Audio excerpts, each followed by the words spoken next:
Hello friends, this is session 7 और आज के ऑथर का नाम है सोमनाथ हालदर। जो टॉपिक है वो है लोकल पीएस के ऑफिसर इंचार्ज को एक कंप्लेंट लिखना है एफआईआर करने के लिए कि आपके घर में कुछ चोरी हुई है और अकॉर्डिंगली वो एक एफआईआर लॉन्च करें।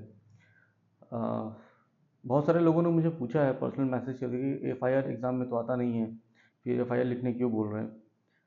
इसका मकसद मैं लास्ट में वीडियो के लास्ट में होपफुली आप खुद भी समझ पाएंगे और नहीं तो मैं खुद भी मेंशन कर दूंगा। लेकिन पहले देखते हैं कि ये लेटर में क्या चीज़ें और इम्प्रूव होनी चाहिए थी या क्या इसमें मेरिट्स डेमेरिट्स हैं दोनों। देखिए, एग्ज़ाम पॉइंट ऑफ व्यू से जो देखना है, पहला पार्ट बिल्कुल सही है। The officer in charge XYZ police station, very good, यहाँ कोई दिक्कत नहीं। दूसरा देखिए, सब्जेक्ट को आप जब आप नोटिस करते हैं तो यहाँ लिखा हुआ है application for registering an FIR regarding theft occurred on 23 June 2023 around midnight. यहाँ पे जो इंटरेस्टिंग चीज़ है विथ रिस्पेक्ट टू एफआईआर, वो देखने वाली चीज़ है क्या, दो है, एक एडवाइस है और एक एरर है। एडवाइस ये है कि अगर मैं आपकी जगह पे होता तो मैं ये नहीं लिखता कि application for registering FIR, simple बोलते सब्जेक्ट होता लॉजिंग एंड एफआईआर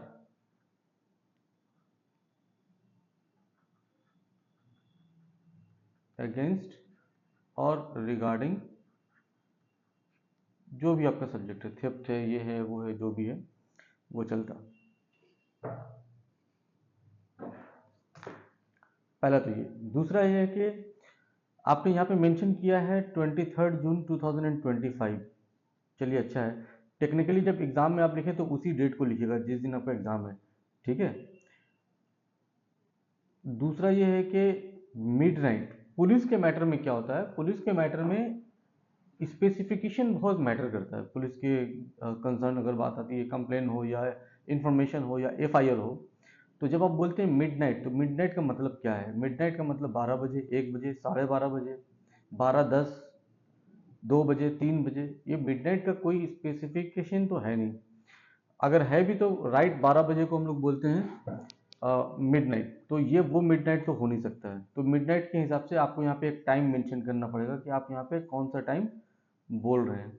ओके, तो यहाँ पे एक टाइम आपको एग्जैक्ट बोलना पड़ेगा। एग्जैक्ट नहीं याद है तो around so and so time, between this and that time, ये आपको मेंशन करना होगा। तो यहाँ एक मिडनाइट नहीं चलेगा। देखिए, sir I am a permanent resident of ABC village that comes under your jurisdiction. Now, गलत नहीं है। मेरे हिसाब से क्या इसमें बेटरमेंट हो सकता है वो ये है कि आप परमानेंट रेसिडेंट है या टेम्पररी रेसिडेंट है, इससे कोई फर्क नहीं पड़ता है। जिस वक्त आप कंप्लेन कर रहे हैं तब आप कहाँ के रेसिडेंट हैं, ये मैटर करता है। जीरो एफआईआर के कॉन्सेप्ट में जा नहीं रहा हूँ मैं, जस्ट मान के चलता हूँ कि आप अपने घर की बात कर रहे हैं, तो आपका घर सो एंड सो एरिया में है, तो आप सिंपल लिखिए आई एम अ रेसिडेंट। ये परमानेंट क्यों मैं ओमिट करने बोल रहा हूँ, थोड़ी देर में आता हूँ उस पर। I am a resident of ABC village. Okay, अब यहाँ पे इस कॉमा की जरूरत नहीं थी। That comes under your jurisdiction, अगर वो उनके जुरिडिक्शन में नहीं होता तो आप वहाँ जाते क्या? लोकल पीएस बोला गया है ना, तो उनके जुरिडिक्शन में ऑलरेडी है, तो ये अननेसेसरी है। Okay, that comes under your jurisdiction, ये जो है अननेसेसरी है। ओके, ये कब आता, इसकी ज़रूरत ही नहीं है। आता भी तो ये ज़रूरत नहीं है। जीरो एफआईआर के कॉन्सेप्ट में होता है कि आप किसी भी थाने में जाके कंप्लेन कर सकते हैं, तो उस केस में भी ये मेंशन करें तो चल सकता था, बट एक्सेप्टेबल नहीं है। क्या दरकार है, मतलब उनकी जुरिडिक्शन में हो या ना हो, कंप्लेन तो लेना पड़ेगा, पहला। और दूसरा, आप लोकल पीएस में जा रहे हैं तो उसके जुरिडिक्शन में ही हैं, तो इसको मेंशन करने की ज़रूरत नहीं है, अननेसेसरी मेंशन है। आई, यहाँ पे कॉमा होगा और यहाँ पे कॉमा होगा, तो फिर ये मैच करेगा। आई वांट्स नहीं होगा, आई वांट होगा। टू इन्फॉर्म, फिर से ये यू की जरूरत नहीं थी, आप इसको ओमिट कर सकते हैं। I want to inform that, I comma ये नहीं, आप अननेसेसरी कॉमा बहुत यूज कर रहे हैं, इसको अवॉइड कीजिए। I along with my all family members, better English तो ये है कि all the members of the family. Okay, फिर दी फैमिली मेंबर्स चल जाएगा। तो जब यहाँ अलोंग विथ आ रहा है तो यहाँ भी एक कॉमा नहीं होगा, अलोंग विथ के पहले कॉमा नहीं आता है। Went to my uncle's house, on the same day. Now uncle's house ये कहाँ है? ओके, इसका लोकेशन बताइए, एटलीस्ट टाउन, सिटी या कोई भी है, पूरा एग्जैक्ट एड्रेस देने की जरूरत नहीं है, इतना बताना है कि अंकल हाउस वहां से दूरी पर है या जहां भी है वो, अगर पड़ोस में है तो भी उसका लोकेशन मिसिंग है।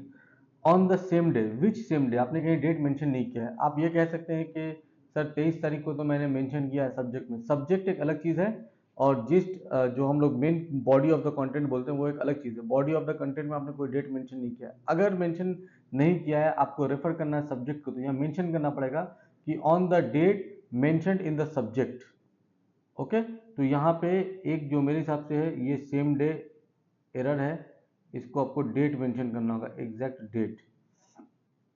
एट द इवनिंग नहीं होगा, ये होगा in the evening. Around 7 PM to attend the birthday occasion, ये बर्थ द नहीं होगा, ए होना चाहिए। आर्टिकल पढ़ लीजिएगा, समझ में आ जाएगा वहां पे। In the early morning of the next day, अच्छा ठीक है, अगर आप यहाँ डेट मेंशन करते हैं तो ये नेक्स्ट डे फिर भी आ जाएगा। नेक्स्ट चूंकि वेरी सेकेंड को ही नेक्स्ट बोलते हैं, इसलिए ये गलत नहीं है, बट बेटर होगा कि अगर आप डेट मेंशन करें, फिर भी ये सही है, क्योंकि नेक्स्ट का मतलब होता है जस्ट वेरी नेक्स्ट। अगर कोई और दिन होता तो वहाँ पे डेट 100% मेंशन करना पड़ता कि किस दिन की बात है, तो ये तो गलत नहीं है। इन द अर्ली मॉर्निंग, तो अर्ली मॉर्निंग का आपको टाइम बोलना पड़ेगा। यहाँ पे अर्ली मॉर्निंग से मैंने ऑलरेडी मेंशन किया है। अर्ली मॉर्निंग कितना को आप समझ रहे हैं? 4 बजे बोल रहे हैं, 5 बजे बोल रहे हैं, 6 बजे बोल रहे हैं, ये भी अर्ली मॉर्निंग का ही आता है। तो when I returned home, I looked all the locks of the doors as well as almirahs were broken. Utensils, clothes, documents were scattered on the floor. अच्छा, ये फ्लोर कहाँ का है? मतलब एफआईआर पॉइंट ऑफ व्यू से या तो आपके सारे घर का ये हाल था या किसी एक पर्टिकुलर रूम का ये हाल था, इसलिए आप लिखिए ऑल ओवर द फ्लोर लिख दीजिए, ठीक है। एवरीवेयर लिख दीजिए, अदरवाइज किसी एक पर्टिकुलर जगह को वो करना पड़ेगा। नॉर्मल कंप्लेंट में आप लिखते हैं तो बेटर है, वरना पुलिस वाला फिर से उसको रेक्टिफाई करवाएगा ही करवाएगा। अराउंड, अच्छा, अराउंड अमाउंट के लिए अराउंड नहीं होता है, अप्रोक्सीमेटली होता है, तो आप इसको अराउंड नहीं लिख के अगर अप्रोक्सीमेटली लिखते हैं तो बेटर होगा। और दूसरी चीज़ यहाँ पे देखिए, ये इंडिया में अभी भी बड़ी बदकिस्मती है कि लोग रुपीज़ के लिए RS यूज़ कर रहे हैं, वेर एज इंडिया का ऑफिशियल सिंबल अब रुपी का है। ये मतलब 10-15 साल पहले से ये स्टार्ट है, 15 साल से भी ज़्यादा हो गया होगा होपफुली ये सिंबल। तो आपसे मेरे ये एडवाइस है कि पहले इसको, आप जो 10,000 बोल रहे हैं, ये 10,000 क्या है ये बताइए, रुपी है, डॉलर है, पाउंड है, वॉट एवर है। ओके, ये एक तो मेरा पहला कंसर्न है। दूसरा, आपने ब्रैकेट में लिखा 10,000 रुपीज़। अच्छा तरीका जो हम लोगों ने सीखा है वो ये है कि रुपीज़ पहले आएगा, उसके बाद आप अमाउंट लिखिए और आखिरी में लिखिए वनली। ओके, तो ये कुछ मेरे हिसाब से चेंजेस हैं, नोट, आई होप इसको आप नोट कर रहे होंगे। अराउंड, अच्छा ये अराउंड जो है इसको अवॉइड कीजिए। अप्रोक्सीमेटली 15 ग्राम्स नहीं होता है, 15 ग्राम होगा ऑफ गोल्ड, ठीक है, 15 ग्राम ऑफ गोल्ड ज्वेलरी,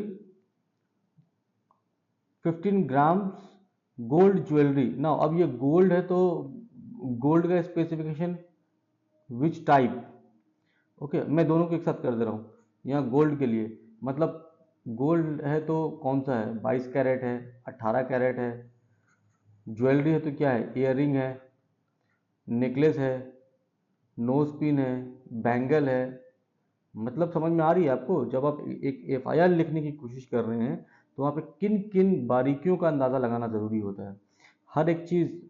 क्योंकि अगर पुलिस आपके कंप्लेंट पे काम करती है तो उसको पता होना चाहिए कि ईयर पिन, हम ईयर रिंग ढूंढ रहे हैं या नोज पिन ढूंढ रहे हैं या बैंगल ढूंढ रहे हैं या नेकलेस ढूंढ रहे हैं या पायल है या वॉट एवर जो भी है।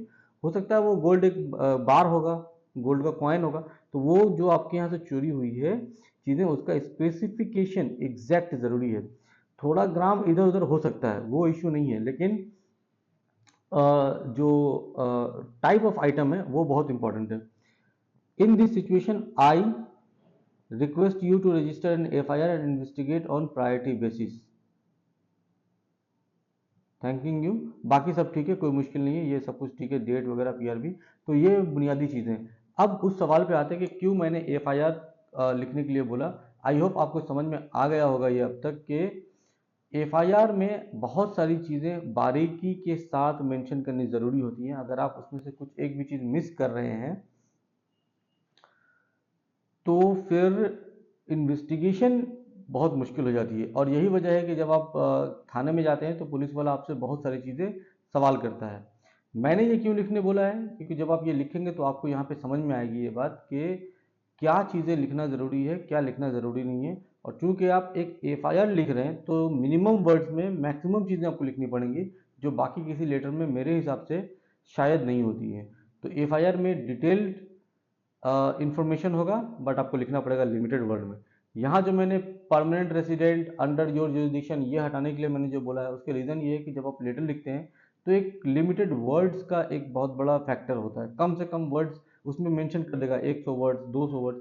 तो आपके वर्ड्स का सिलेक्शन भी बहुत इंपॉर्टेंट है कि आप कौन सा वर्ड लिख रहे हैं, जिसकी वजह से आपकी बात जो आप कहना चाहते हैं वो भी आ जाए और आपका काम भी मुकम्मल हो जाए। ऐसा ना हो कि वर्ड्स कम होने की वजह से बात क्लियर ना हो पाए। तो यही कुछ एडवाइस थी मेरी तरफ से। अपार्ट फ्रॉम दैट लेटर अच्छा है, लेकिन जो कुछ चीज़ें मेरे हिसाब से चेंजेस होनी थी वो मैंने मेंशन की है। होपफुली आप इसको नोटिस करेंगे एंड नेक्स्ट लेटर तक देखते हैं कि कुछ आप उसमें चेंजेस कर पाते हैं। Thank you very much.